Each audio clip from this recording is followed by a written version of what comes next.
ഫ്ലൈറ്റിൽ നിസ്കരിക്കാൻ പറ്റൂല എന്നാണ് പലരുടെയും ധാരണ. അവിടെ മുസല്ലൊന്നും വിരിച്ചിട്ടൊന്നുമില്ല.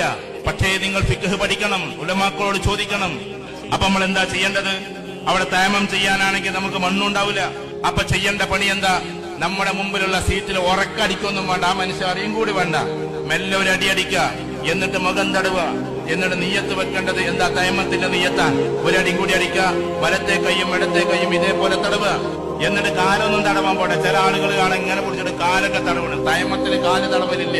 ഈ രണ്ടവയവും മാത്രം, മുഖവും മുൻകൈയും മാത്രം. എന്നിട്ട് അവിടെ ഇരുന്നോണ്ട്, ഈ ആൾക്ക് ശല്യമൊന്നും വരാതെ ഇരുന്നോണ്ട് ഉറക്ക പാത്തിയോതണ്ട, ഉറക്കതാക്കണ്ട, മെല്ലെ ചൊല്ലിക്കൊണ്ട് നിസ്കരിച്ചോ. എന്തൊരു രസമുണ്ടാകുന്ന ആകാശത്തിലൂടെ സഞ്ചരിക്കുന്ന ഫ്ലൈറ്റിൽ ഇരുന്നിട്ട് 100-400 ആളുകൾ സഞ്ചരിക്കുമ്പോ നിങ്ങളിരുന്ന് നിസ്കരിക്കുകയാണ്.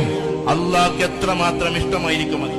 വായുലോകത്തിലൂടെ പോകുന്ന ഫ്ലൈറ്റിൽ ഇരുന്നിട്ട് പ്രാർത്ഥിക്കുന്ന നിങ്ങളെ ജഗനിയന്താവായ തമ്പുരാൻ എത്രമാത്രം സന്തോഷത്തോടെ ആയിരിക്കും നോക്കുക.